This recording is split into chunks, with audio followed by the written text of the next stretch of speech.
Hello everyone, I'm Jielin. Today I'm going to present our recent work called LiveSeg, which is unsupervised multimodal temporal segmentation of long live stream videos. And this is a joint work with Adobe Research and CMU. As a summary, we introduce MultiLive, a new large-scale data size of live stream videos, among which 1,000 videos were manually segmented and annotated. We also formulate a new temporal segmentation of long live stream video tasks. And then we propose LiveSeg, an unsupervised live stream temporal segmentation method by exploring the multimodal visual and non-visual information as a solution to TSLLV.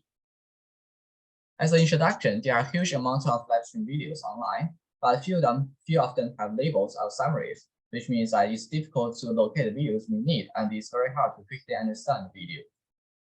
As a solution, we want to propose this kind of solution. Given an input as a long live stream video, we want to generate a multimodal output, which means it is that the video frame with the corresponding text summaries as a multimodal summary. Because there is no existing live stream dataset available, so we collected a new dataset called MultiLive. Here we show the distribution of live stream video duration and also the distribution of transcript length. We also show the histogram of MultiLive video length distribution and transcript length. And then we show the comparison of MultiLive with existing video summarization datasets such as SAMI and TSUM and OVP. And then we also compare with different types of videos.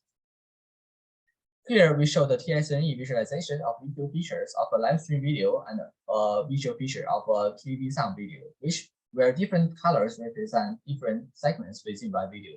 Where we show that the live stream visual feature is much more noisy than the existing movie videos, which means that live stream video is much harder to segment. Here is our live stream segment framework, where the input is visual input and non-visual input. And then we use a visual feature extractor and non-visual feature extractor to extract the visual features and non-visual features.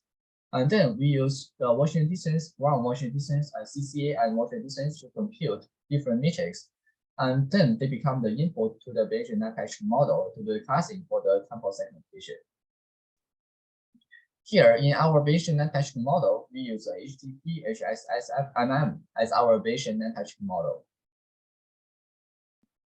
Here we show the results of comparison of boundary candidates by different methods. From top to bottom are HCA, Transnight, Kate, OSG, LGS is our LiveSeg, and the bottom one is the human annotation, which we found that our result is more like the human annotation result, which is more accurate. Here we also do the comparison of the quantitative analysis results, and we show both unimodal result and multimodal results. And we found that multimodal result is much better than unimodal results, which means that multimodal summarization is more valuable.